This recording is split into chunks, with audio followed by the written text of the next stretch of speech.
Somewhere in Brunei, there are 6 Ferraris that Ferrari spent 16 years pretending did not exist. They were built by Pininfarina in 1989, designed from a clean sheet of paper, tested in secret, and shipped directly to a royal garage without a single person at Maranello ever signing off on them. Not because Ferrari rejected the project, but because Ferrari was never told about it. The commission went directly to Pininfarina's design chief, with one condition attached: keep Maranello out of it entirely.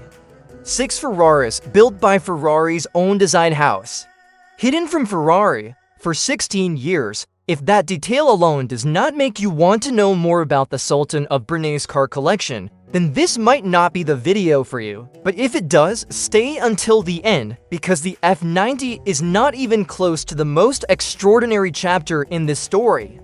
So who is the Sultan of Brunei, and how did one man end up with the largest private car collection on the planet?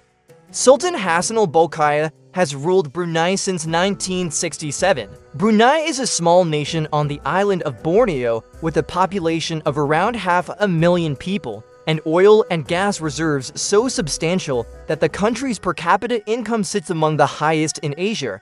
The Sultan's estimated net worth sits at around $30 billion, with the majority built on Brunei's oil and gas supply and the land owned by the royal family. During the 1980s and 1990s, as oil revenues peaked, the Sultan and his younger brother Prince Jeffrey Bolkiah embarked on a spending program that the automotive world has never seen before or since. During the oil boom of the 80s and 90s, Sultan Hassan al-Bolkiah and his brother Prince Jeffrey used their wealth to finance a collection that included one-off models created specifically for them from manufacturers including Ferrari, Bentley, and Rolls-Royce.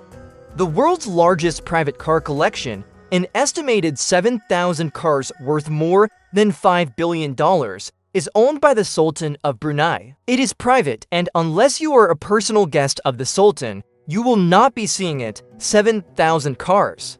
To put that in context, the Peterson Automotive Museum in Los Angeles, one of the finest car museums in the world, holds around 300 vehicles at any given time. The Sultan's collection is more than 20 times that size, and it has never been open to the public. Now, what is actually in there? Start with the Rolls-Royces. The Sultan holds the Guinness World Record for the largest private Rolls-Royce collection, with over 500 vehicles. The collection includes a custom-made example featuring an open roof to accommodate an umbrella, with gold plating from the grille to the tires, used during one of his weddings. Then the Bentleys. All told, you will find roughly 380 Bentleys in the collection. At the peak of the family's acquisition years, the Sultan purchased more than half the cars Bentley produced in a single go. It is estimated that the brothers funneled billions into Bentley for bespoke commissions, funding research and development at a time when the company desperately needed it. Without that money, the British mark might not have survived. This is the detail that gearheads tend to find the most staggering. One man's purchasing habit saved an entire car company. Bentley exists today, in part, because the Sultan of Brunei wanted more Bentleys than Bentley could comfortably produce. Among those Bentleys are the Dominator SUV, the first SUV ever made by Bentley, built exclusively for Brunei, years before luxury off-roaders became fashionable. That project became a direct precursor to the modern Bentayga.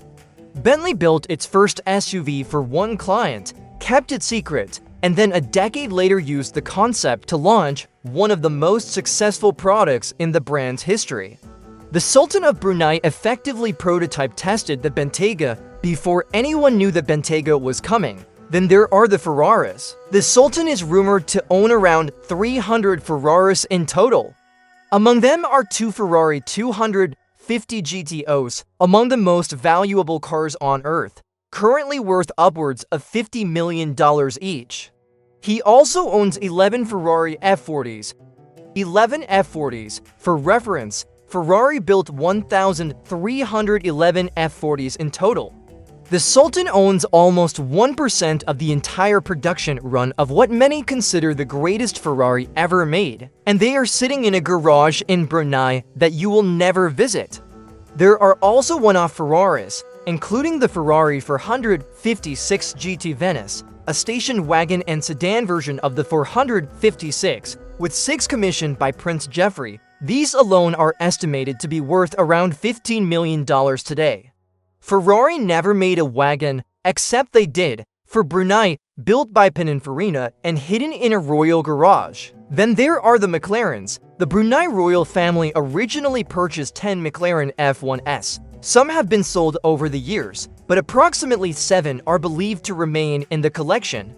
The McLaren F1 was the fastest production car in the world when it launched in 1992. Gordon Murray's masterpiece, 3 seats, a central driving position, a BMW V12, and a carbon fiber chassis so advanced it redefined what a road car could be. Only 106 were ever built.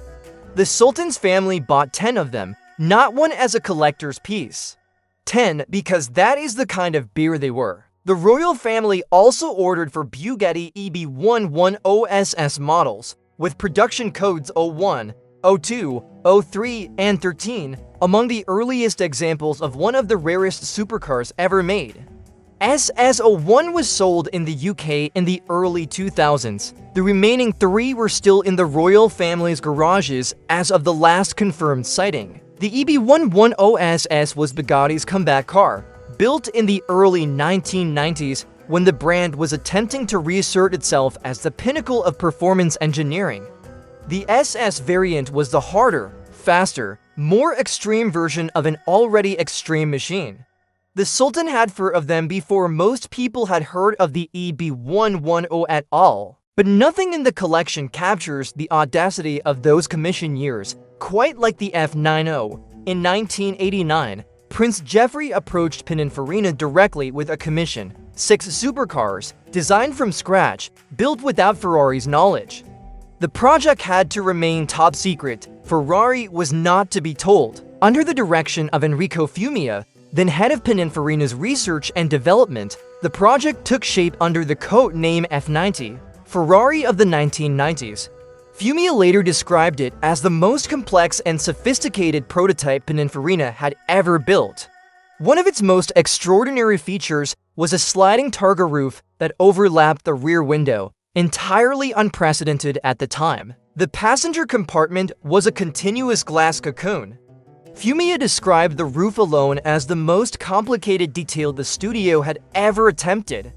The commission was so financially significant that it provided Pininfarina with vital support at a crucial time, surpassing the revenue generated from all its other manufacturer contracts combined. Drop a like if this collection deserves to be remembered, subscribe for more, and leave a comment if you could pull one car out of that vault. Which one would it be?